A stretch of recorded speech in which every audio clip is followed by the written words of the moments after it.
Hello friend, good morning. আমি চলেছি নার্গিস তোমাদের সঙ্গে আরও একটি কুকিং ব্লগ শেয়ার করতে। তো বলো তো বন্ধুরা, এটা কি মাছ আমি তোমাদেরকে জানিয়ে দিচ্ছি। এটা হচ্ছে লোটে মাছ। তো আজকে আমি বানাবো লোটে মাছের চচ্চড়ি। তো চলো তাহলে দেরি না করে সম্পূর্ণ ভিডিওটা তোমরা দেখে নাও। তো বন্ধুরা চলো, এটাকে আমি এখন ভালো করে কেটে কুটে রেডি করে নেব। এখন তাহলে যা যা রান্নার দিকে সম্পূর্ণ ভিডিওটা তোমাদের দেখতে হবে কিন্তু। তো দেখতেই পাচ্ছ, আমি একটা বড় সাইজের কড়াই কিন্তু গ্যাস চুলার উপরে বসিয়ে দিয়েছি। আর লোটে মাছগুলোকে কেটে কুটে ভালো করে একদম পরিষ্কার করে নিয়েছি, সেটা তোমাদেরকে আমি দেখিয়ে দিচ্ছি। লোটে মাছগুলো কিন্তু একদমই টাটকা, আমি একদম খুঁটে খাটে বাজার থেকে কিনে এনেছি।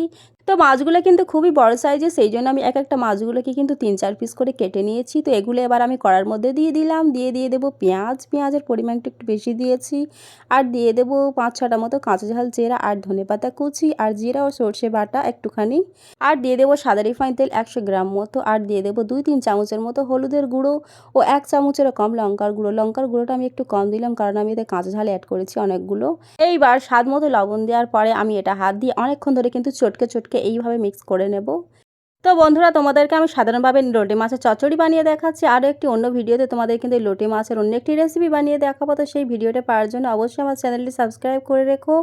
আর হ্যাঁ, এবার হাত দিয়ে পুরোপুরিভাবে মিক্স করা হয়ে গেলে আমি এতে দিয়ে দেবো হাত ধোয়া মতো একটু পানি। পানিটা দেওয়ার পরে কিন্তু আমি এটাকে 10-15 মিনিটের মতো ঢেকে রেখে দেবো। এইভাবে 10-15 মিনিট পরে দেখতেই পাচ্ছ আমার লোটে মাছ চচ্চড়ি একদমই কমপ্লিট। তো এবার এটাকে আমি একটা প্লেটের মধ্যে সার্ভ করে তোমাদেরকে দেখিয়ে দিচ্ছি। দেখেই বুঝতে পারছো কিন্তু কতটা ইয়াম্মি হতে পারে। গরম ভাতের সাথে খেলে কিন্তু সত্যি একদমই জমে যাবে। তো দেরি কেন, তোমরা বাড়িতে ঝটপট ট্রাই করে ফেলো আর কমেন্ট করে জানাবে ভিডিওটা তোমাদের কেমন লাগলো। তো বন্ধুরা, দেখা হচ্ছে পরের ভিডিওতে। ভিডিওটা যদি ভালো লাগে অবশ্যই একটা লাইক করে যাবেন। আর পরের ভিডিও নোটিফিকেশন পাওয়ার জন্য অবশ্যই আমার চ্যানেলটি সাবস্ক্রাইব করে পাশে থাকা বেল আইকনটা প্রেস করে দেবেন। তাহলে দেরি কেন, সবাই চলে এসে আমরা সকলে মিলে খাবো। তো বন্ধুরা, আজকে ভিডিও এই পর্যন্ত। দেখা হচ্ছে পরের ভিডিওতে। ততক্ষণের জন্য ভালো থাকবেন, সুস্থ থাকবেন সবাই। টাটা।